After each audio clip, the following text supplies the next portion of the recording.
A gente já passou por isso, não é? Aquele plano de ano novo, super detalhado, perfeito, que de alguma forma parece que vira pó antes mesmo de o carnaval chegar. A resposta para isso não está na falta de disciplina, não. Existe um maestro invisível regendo as nossas decisões. E hoje a gente vai descobrir quem ele é. Vamos começar com esse paradoxo que todo mundo que faz planejamento estratégico, seja na vida ou nos negócios, conhece bem. Aquela empolgação de janeiro, os planos, as metas, que se transformam no caos de março. Olha, isso não é um fracasso pessoal, é um erro sistêmico de diagnóstico. A raiz do problema, de verdade, não é preguiça ou falta de disciplina.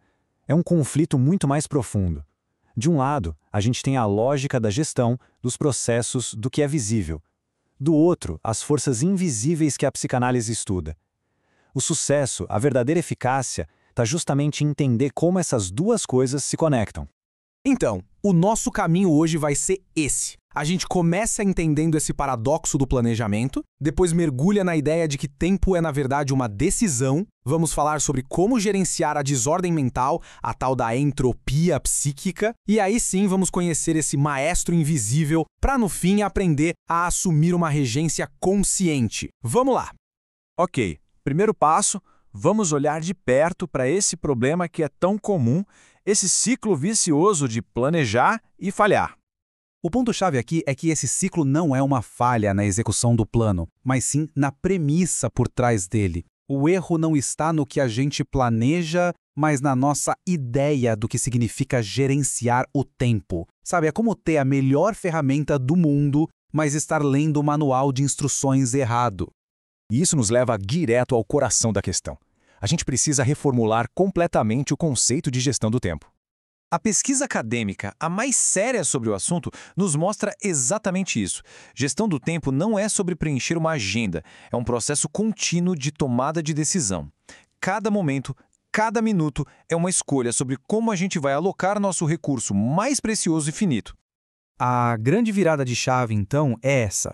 Parar de focar em agendar mais e mais tarefas e começar a focar em estruturar decisões eficazes a cada momento. A pergunta muda de o que eu coloco na agenda agora para qual é a decisão mais coerente a ser tomada neste exato momento. A metáfora do maestro é simplesmente perfeita para ilustrar isso. A música, assim como a nossa vida, só pode existir dentro do tempo. E o que é um ensaio de uma orquestra? Nada mais do que uma série de decisões estruturadas sobre ritmo, sobre dinâmica, sobre harmonia. A nossa vida profissional e pessoal também é regida por esse mesmo processo. Certo. Mas e quando esse processo de decisão não é bem estruturado? O que acontece? Bom, aí entra em cena um princípio bem conhecido chamado Lei de Parkinson. Sem uma estrutura de decisão clara, as tarefas simplesmente se expandem e ocupam todo o tempo que a gente tem disponível. É a tendência natural das coisas para o caos quando não existe uma força colocando ordem. O resultado disso é o que a gente chama de entropia psíquica. É aquele estado de caos mental, sabe? Onde o foco se perde, a produtividade despenca e a mente fica pulando de uma coisa para outra sem nenhuma direção clara. Uma desordem total. É por isso que a imagem de um maestro é tão poderosa. O trabalho dele é um processo extremamente rigoroso, desenhado para minimizar exatamente esse caos. Cada gesto, cada microprocesso, cada decisão que ele toma, tudo isso tem um objetivo: reduzir a desordem e alinhar todo um grupo de pessoas em direção a um resultado harmônico, unificado. Então, se o nosso plano consciente é o maestro que a gente vê, quem ou o que está causando todo esse caos nos bastidores? E aqui a gente entra na camada psicanalítica do problema. Tem uma frase do Carl Jung que é cirúrgica para esse momento. Até que você torne o inconsciente consciente, ele dirigirá a sua vida e você o chamará de destino.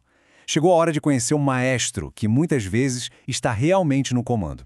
Nossas ações, muito mais do que a gente imagina, não são guiadas por nossos planos tão bem feitos. Elas são guiadas por esse maestro invisível, o nosso inconsciente. É ele quem assume a regência da orquestra quando o maestro consciente, a nossa razão, se distrai por um momento. E do que é feita essa força invisível? Basicamente, de recalques e bloqueios. São conteúdos não resolvidos, desejos não ditos, que continuam ali, ativos, influenciando nosso comportamento e sabotando nossas melhores intenções.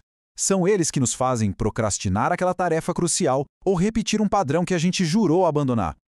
Ok, agora que o problema e o seu agente causador, o maestro invisível, foram identificados, como é que a gente retoma o controle? A solução está no que chamamos de regência consciente.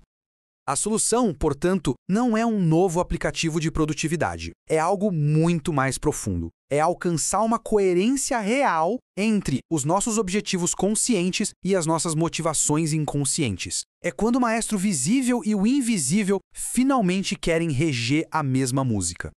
E para buscar essa coerência é preciso um bom diagnóstico. A estrutura dos 5 domínios da vida, do Frederick Hudson, é uma ferramenta fantástica para isso. Ela nos força a fazer uma auditoria honesta de onde a nossa energia e o nosso tempo estão realmente sendo investidos, e não onde a gente acha que eles estão. Se tornar um maestro consciente, portanto, significa avaliar ativamente esses domínios todos. É identificar onde estamos investindo demais e onde estamos negligenciando. E a partir daí tomar decisões que criem uma harmonia que faça sentido para cada um de nós.